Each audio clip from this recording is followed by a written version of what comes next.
Maharashtra today 24 news सत्य परिस्थितीचा सविस्तर आढावा। महानगरपालिकेत अग्निशमन विभागाची आढावा बैठक। स्थायी समिती सभापती विजय अग्रवाल यांच्या अध्यक्षतेखाली बैठक संपन्न।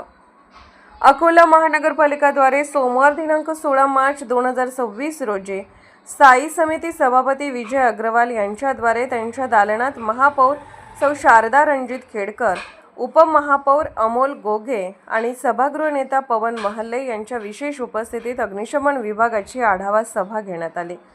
उन्हाळ्याचे दिवस लक्षात घेता या दिवसामध्ये शहरात आगीच्या घटनांमध्ये वाढ होत असते। तसेच शुक्रवारी गांधी रोडवरील दुकानांमध्ये लागलेल्या आगीमध्ये मनपाच्या अग्निशमन विभागाला येणाऱ्या अडचणी लक्षात घेता सदर सभेचे आयोजन करण्यात आले होते। या सभेत सर्वप्रथम अग्निशमन विभागातील कर्मचारी आणि दैनंदिन करण्यात येणाऱ्या कामाबाबतचा आढावा घेण्यात आला। तसेच शुक्रवारी गांधी रोडवरील दुकानांमध्ये लागलेल्या आगीवर नियंत्रण आणण्यासाठी त्यांना आलेल्या अडीअडचणीबाबत विचारणा करण्यात आली।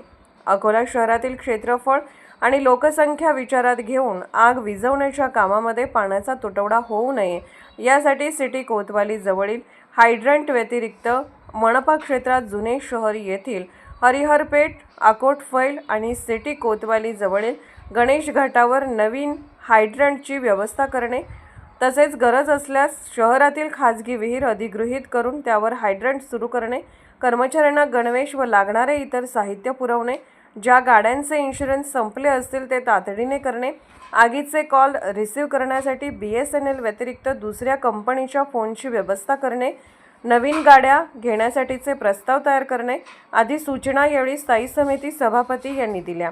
याचसोबत खडकी येथे घनकचरा संकलन केंद्राच्या मागे सर्व सुविधायुक्त अग्निशमन कार्यालयाचे काम सुरू असल्याबाबतची माहिती यावेळी स्थायी समिती सभापती अग्रवाल यांनी दिली आहे। या सभेत नगरसेवक सिद्धार्थ उपरवट, सामाजिक कार्यकर्ते रणजित खेडकर, पंकज गावंडे, मनपा मुख्य अग्निशमन अधिकारी मनीष कथले तसेच अग्निशमन विभागातील कर्मचाऱ्यांची उपस्थिती होती। महाराष्ट्र टुडे मराठीसाठी ब्युरो रिपोर्ट संजय दास, अकोला।